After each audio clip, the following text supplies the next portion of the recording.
નમસ્કાર કલમ યુદ્ધ સમાચારની સાથે હું છું આપની સાથે પાયલ બામભણિયા।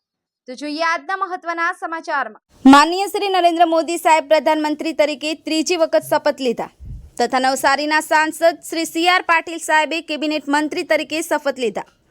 તે નિમિત્તે આ ક્ષણને વધાવવા માટે નાનપુરા ખાતે કોર્પોરેટર શ્રી અશોકભાઈ રાંદેરિયા, પૂર્વ સ્થાયી સમિતિના ચેરમેન રાજેશભાઈ દેસાઈ, કોર્પોરેટર ડિમ્પલબેન કાપડિયા, વોર્ડના પૂર્વ પ્રમુખ ચેતનભાઈ કાપડિયા, વોર્ડના પ્રમુખ કીર્તિભાઈ પટેલ, મહામંત્રી દિલીપભાઈ પરમાર તથા કાર્યકર્તા મિત્રો સાથે ફટાકડા ફોડી મીઠાઈથી મોઢું મીઠું કરી ઉજવણી કરવામાં આવી હતી।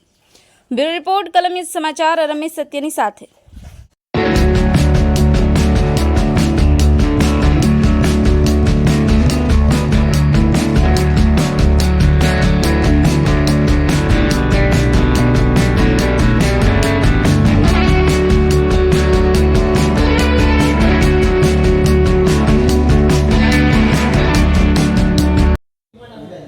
जी हाँ, आपનું નામ?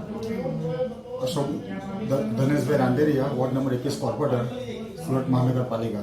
આજે શું પ્રોગ્રામ કરવામાં આવ્યો છે અને કઈ જગ્યા પર? આજે મોદી સાહેબની જે વિશ્વ કક્ષાએ સાહેબ ત્રીજી વડાપ્રધાન બની રહ્યા છે અને નહેરુજી પછી પહેલા વડાપ્રધાન છે કે જે આપણે ત્રીજી વખત સતત બની રહ્યા છે, તેને વધાવવામાં અમે લોકો બધા સાથે ભેગા મળીને કાર્યકર્તાઓ જોઈ રહ્યા છે। શું લાગે છે મોદી સાહેબ ત્રીજી વખત બની રહ્યા છે વડાપ્રધાનમાં? મોદી સાહેબનું દૂરનું વિઝન છે, એ વિઝન સાકાર કરશે ને આપણા ભારત દેશને વિશ્વ કક્ષાએ નામ પહોંચાડશે એવી અમારી શુભેચ્છા છે।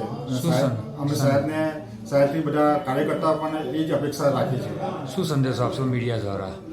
મીડિયાને સંદેશો આપીશું કે મોદી સાહેબને ત્રીજી વખત બન્યા એટલે એમની જે કાર્ય કરવાની પદ્ધતિ છે, તો એ પદ્ધતિથી એ કામ કરે છે તે બધા લોકો સ્વીકારે જ છે। સી.આર. પાટીલ એટલે ત્રીજી વખતની પ્રજા આપી છે। સી.આર. પાટીલ સાહેબ વિશે શું કહેશો? પાટીલ સાહેબ ગુજરાતમાં 26માંથી 25 ઇંચ લાવ્યા છે, એ બધા સાહેબને ખૂબ ખૂબ અભિનંદન। અને સાહેબને મંત્રીમંડળમાં સાહેબના સમાવેશ થવાથી અમે લોકો બધા કાર્યકર્તાઓ મીઠાઈથી અને એનાથી એ કરે છે અમે લોકો।